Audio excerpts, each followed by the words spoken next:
አድማጭ ተመልካቾቻችን ሚዲያችን ሰብስክራይብ ላይክ ሼር አድርጉልን እያልን ዛሬ ትንሽ ስለ አንድ ቶፒክ እናወራለን። መልካም ቆይታ።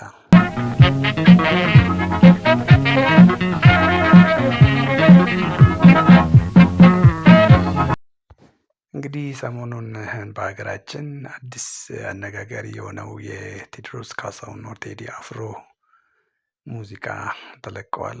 እሱም ፖለቲካ ይዘት ያለው ይመስላል።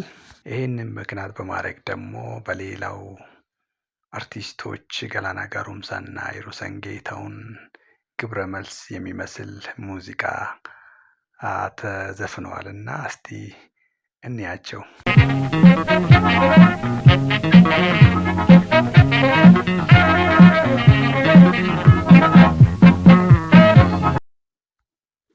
የቴዲ አፍሮ ዘፈን በእርግጥም ብዙ ጩኸት እየፈጠረ ይመስላል።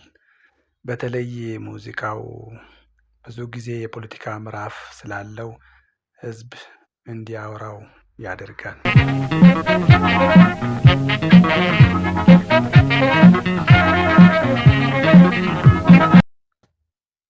ይህ በእንዲህ እንዳለ የገላና ጋሩምሳና የሂሩሰን ጌታሁን በራሳቸው ትራክ መገዶችን እየፈጠሩ ሲሆን ገልሜ ሴና በሚል የለቀቁት ሙዚቃ የሁለቱም ደጋፊዎች ቀጥተኛ ለቴዲ የተደረገለት ምላሽ አድርጎ ወስዶታል ወይም ይመለከቱታል።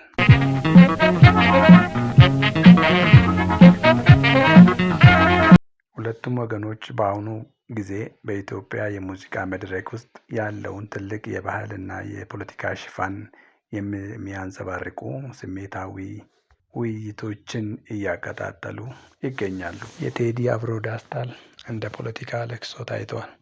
የኢትዮጵያን የተሰበረ አንድነት በማዘን በሀገር አቀፍ ደረጃ ከታዳሚዎች ጋር በጠንካራ ሁኔታ ታስተጋብቷል።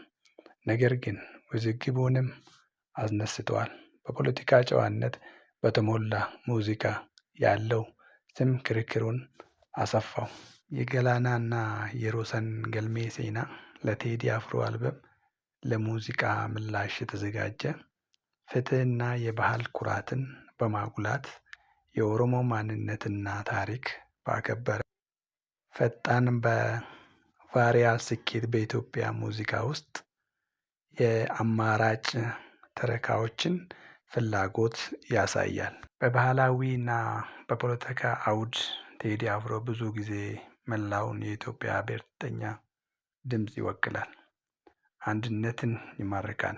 ነገር ግን የብሔር ቅሬታዎችን በማንጸባረቅ ይወቀሳል።